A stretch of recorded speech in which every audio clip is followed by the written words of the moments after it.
রাস্তার দাবি নিয়ে গ্রাম পঞ্চায়েতের অভিযোগ জানাতে গিয়ে পিতা পুত্রকে ঘাড় ধাক্কা দিয়ে পঞ্চায়েত থেকে বার করে দেওয়ার অভিযোগ উঠছে হরিশ্চন্দ্রপুর 1 ব্লকের তুলসীহাটা গ্রাম পঞ্চায়েতের সিপিএমের প্রধান সুমা খাতুনের স্বামী নেফাউর রহমান ওরফে দিল রোজের বিরুদ্ধে। শুক্রবার রাতেই পঞ্চায়েতের সামনে ধর্নায় বসে পিতা পুত্র।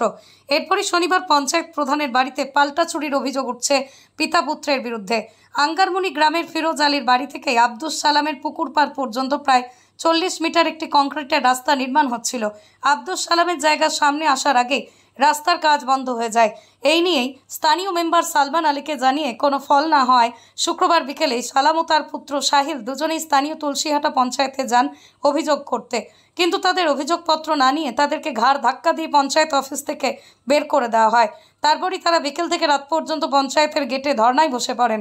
খবর পেয়ে ঘটনাস্থলে ছুটে আসে হরিশ্চন্দ্রপুর থানার পুলিশের আশ্বাসে ধর্না তুলে নেন তারা। যদিও প্রধানের স্বামী দিলরোজ তার বিরুদ্ধে ওঠা অভিযোগ একেবারেই মিথ্যে বলে দাবি করেছেন। তিনি বলছেন, আমার পুকুর পাড় পর্যন্ত ঢালাই রাস্তার স্কিম ধরা হয়েছে। সিপিএমের বুথ মেম্বার সালমান অর্ধেক রাস্তায় ইট বিছিয়ে জন্য অন্য জায়গায় কাজ শুরু করেছে। শুক্রবার লিখিত অভিযোগ নিয়ে পঞ্চায়েত প্রধানের কাছে গিয়েছিলাম। প্রধান অভিযোগপত্র গ্রহণ করেননি। প্রধানের স্বামী আমাকে ঘাড় ধাক্কা দিয়ে পঞ্চায়েত থেকে বার করে দেন, তাই আমি ধর্নায় বসেছিলাম। গত পঞ্চায়েত ভোটের সময় বাড়ির সামনে 4 শতক বাস্তুভিটা 10 লক্ষ টাকা দিয়ে দিল। রোজের বাবার কাছ থেকে কিনে নিয়েছি।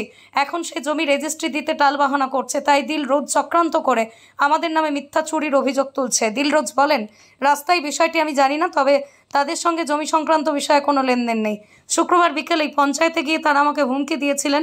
তারপরে রাতেই চুরির ঘটনা ঘটেছে। আমার অনুমান তারাই এই চুরির সঙ্গে যুক্ত।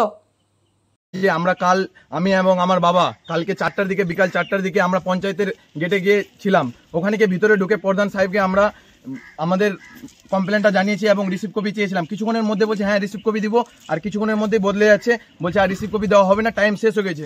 একটু আগে যে লোকটা বললো যে রিসিভ কপি দিব আর এখনই বলছে দিব না। তারপর থেকে আমার বাবা ওখানে ধর্নায় নেমে গেল, বলছে আমরা এখান থেকে যাবো না, রিসিভ কপি না দেওয়া হলে আমরা এখান থেকে সরবো না। তারপরে অনেকক্ষণ ধরে আমরা পঞ্চায়েতের গেটে বাইরে দাঁড়িয়ে বসে আছি গেটের কাছে, অনেকক্ষণ ধরে দাঁড়িয়ে আছি গেটের কাছে। আমার বাবাকে টেনে ঘিসড়ে এনেছে বাইরে গেটের কাছে। কে করেছিল?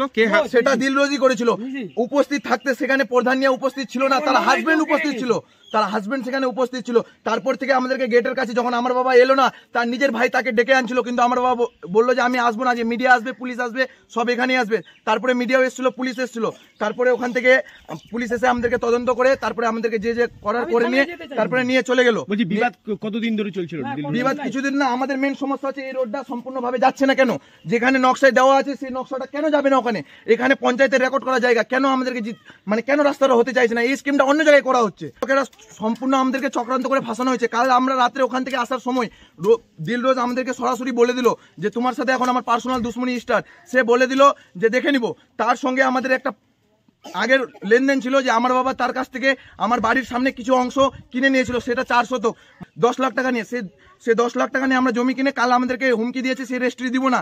এবং গতকাল রাত্রে আমাদের চক্রান্ত করে ফাঁসিয়ে সে বলছে নাকি ওর বাড়িতে ঢুকে, যে বাড়িতে উপস্থিত কোনো লোক নাই, সে লোক চাচলে থাকছে, তার বাসিন্দা, আর তার গেটে তালা লাগা আছে। সেই চক্রান্ত ফাঁসিয়ে আমাদেরকে বলছে ফাঁসানোর জন্য যে সে আমরা নাকি ওই চুরি করেছি, ফাইল চুরি করে এনেছি, সোনা চুরি করে এনেছি। আদৌ আমরা কিছু করিনি। ওই বাড়ি থেকে তারা কেউ থাকতো? হ্যাঁ থাকতো। ওই বাড়িতে বর্তমান যায় ওর বাবা, ফ্যামিলি সব চাচলে আছে। এবার যদি ওই কাউকে দায়িত্ব দিয়ে যায় তাহলে অন্য কারো দায়িত্বে আছে ওই বাড়িটা, কিন্তু আমরা সেটা আর বলতে পারবো না স্যার। কিন্তু চক্রান্ত করে ফাঁসানো হচ্ছে আমাদের।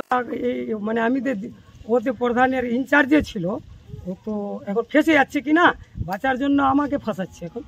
না, ভোটের সময় কি আপনি কোনো জমি? না, আমি কোনো ওদের সাথে ঝগড়া নেই। না, ভোটের সময় কি কোনো জমির টাকা লেনদেন হয়েছিল আপনার? হ্যাঁ হয়েছিল। কত টাকা দিয়েছিলেন? 10 লাখ।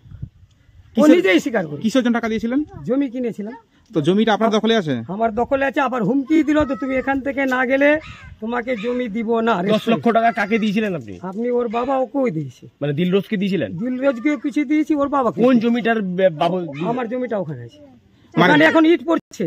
কার কাছ থেকে জমিটা কিনেছিলেন আপনি? ওর বাবার কাছ থেকে দাম ধরেছিল। তো এখন জমি দিতে চাইছেন? এখন দিতে চাইছেন, এখন ইট আনছি। প্রধানের স্ত্রী ছিল না, প্রধান ছিল, এ ছিল দিলরোজ। আমরা 4টার সময় অঞ্চলে গেলাম, একটা স্লিপ দরখাস্ত জমা দিতে। ভুল কথা। আমি কাউকে বাঁচানোর জন্য কেন করবো? এটা পঞ্চায়েতের রাস্তা, যেতে এই রাস্তাটা আছে, এই রাস্তা পৈপতি সম্পত্তি এটা। তো এই রাস্তাটা আমি কারো পৈপতি সম্পত্তি তো করতে পারবো না দাদা। কিন্তু নকশাই তো বলছে যে এটা পঞ্চায়েতের রাস্তা রয়েছে। পঞ্চায়েতের বের করতে হবে তো। নাম্বার কি বের করে দিতে পারবে? কারো পৈপতি সম্পত্তি কোনো নাম্বার বের করতে দিতে পারে না? ওরা যারা আছে, যাদের সঙ্গে আছে, গ্রামবাসী মিলে বের করে। পূর্ণ মিথ্যা। ওনার কাছে যদি কোনো প্রমাণ থাকে তাহলে উনি প্রমাণ করুক, আর আমি প্রমাণ করছি যে আমার সাথে কোনো জমি জমা সংক্রান্ত কোনো লেনদেন নেই, কোনো কিছু নেই। এটাই সত্য। আর যেটা রাস্তা নিয়ে অভিযোগ তুলছেন, তার যে পঞ্চায়েতের রাস্তায় সে ঢালাই না করে অন্য যে রাস্তা করে দিচ্ছেন আপনি। আমি এই সংক্রান্ত কোনো অভিযোগ পাইনি, আমি এই সংক্রান্ত কিছু জানি না। তা যেই ঢালাই রাস্তা হচ্ছে ওটা কি পঞ্চায়েতের রাস্তা ঢালাই হচ্ছে?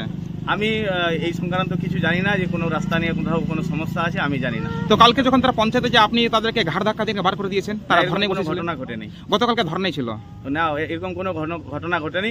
কারণ যেহেতু পঞ্চায়েত তো 5:30-6টার মধ্যে বন্ধ হয়ে যায় অফিস, তারপরে কি হয়েছে আমি কিছু জানি না, আমি ছিলাম না। আমি যখন গেটে ছিলাম দাঁড়িয়ে আমাকে হুমকিমূলক প্রদান করা হয়, তখন আমি ওখান থেকে চলে এসেছিলাম। তারপরে কি হয়েছে আমি জানি না। গতকালকে নাকি আপনার মিসেস ছিল না, আপনি ছিলেন না পঞ্চায়েতে? না, ওই সময় তো আমার মিসেস কি করে থাকবে? 5:30টার পরে 6টার সময় তো আর থাকার কথাই নেই। তারপরে দেখলাম 8টা পর্যন্ত অফিসে লোক ছিল। না, অফিসে লোক ছিল বলতে উনি যেহেতু বাইরে বসেছিলেন বলে অফিসাররা হয়তো ছিলেন, আমি সেই সংক্রান্ত কিছু জানি না, আমি ছিলাম না। এটা নিয়ে অভিযোগ হয়েছে কোথায়? এই যে অভিযোগ বলতে আমি অভিযোগ করতে যাচ্ছিলাম, পুলিশ বললেন যে ইনকোয়ারিতে যাচ্ছি, ইনকোয়ারি আগে হোক তারপরে আমি থানায় কমপ্লেন করব। চুরিটা আমরা গ্রামের বাড়িতে রাত্রেবেলা কেউ ছিলাম না, সবাই আমরা চাচলের বাড়িতে ছিলাম। সকালবেলা খবর পাই যে বাড়িতে তালা, দুটো গেট আছে, দুটো গেটেরই তালা ফাটিয়ে বাড়ি সে সমস্ত কিছু চুরি হয়েছে। এসে যেটা দেখলাম যে সমস্ত আসবাবপত্র, বিছানা, আলমারি, শোকেস, সমস্ত কিছুর লকার, সমস্ত কিছু ফাটানো আছে এবং সমস্ত জিনিসপত্র যা ছিল, বাবার পেনশনের ফাইল থেকে শুরু করে জমি জমার নথি, দলিল, আরও অন্যান্য হিসেব নিকেশের খাতাপত্র, যত আমার তথ্য ছিল বাড়িতে, এবং টাকা পয়সা কিছু লোকারে ছিল, সোনাদানা ছিল বোনের বিয়ের জন্য, সেগুলো সমেত সব দুষ্কৃতীরা রাত্রেবেলা চুরি করে নিয়ে চলে গেছে। তো বাড়িতে কি আপনারা থাকতেন? হ্যাঁ, এই বাড়িতে আমরা থাকতাম, কিন্তু আমরা যেহেতু চাচলের বাড়িতেও থাকি, আমরা সবাই আজকে রাত্রে চাচলের বাড়িতে ছিলাম। আজকে কি হচ্ছে, পঞ্চায়েত বন্ধ হয়ে যাওয়ার পর আমি ওখানে দাঁড়িয়ে আলোচনা করছিলাম, আরও অনেক মেম্বাররা ছিল, তাদের সঙ্গে আমি আলোচনা, তখন উনি গিয়ে আমাকে শাসানিমূলক বক্তব্য ওখানে দিচ্ছিলেন। আমি তখন বললাম যে যা হবে এটা গ্রামে বসে হবে, চলেন আপনি এখান থেকে গ্রামে বসে হবে। ওখানেই আমাকে তখন হুমকি প্রদান করতে শুরু করে ওর ছেলে এবং ওর বাবা মিলে আমাকে বলল, দেখে নিব তোমাকে, যা তুমি বাড়াবাড়ি করছো, চলো বাড়ি ইসে তোমাকে, এবং প্রাণনাশেরও আমাকে ওখানে হুমকি দিয়ে এসেছিল। তাহলে সেই শাসানির পরিপ্রেক্ষিতে এই ঘটনা? হ্যাঁ, এবং শাসানির পরিপ্রেক্ষিতেই সেই ঘটনা। তাহলে কি অনুমান হচ্ছে যে কারা করতে পারে? এটা আব্দুল সালাম এবং তার ছেলে সাহিল সরকার করেছে, এটা আমার অনুমান। মানে কি ভিত্তিতে আপনি এটা কনফিডেন্টলি বলছেন যে তারাই গত করেছে? পরশুদিন আমার বাড়িতে হুমকি প্রদান করে এসছে এবং গতকালকেও আমাকে ওপেন হুমকি দিয়ে এসছে। এটা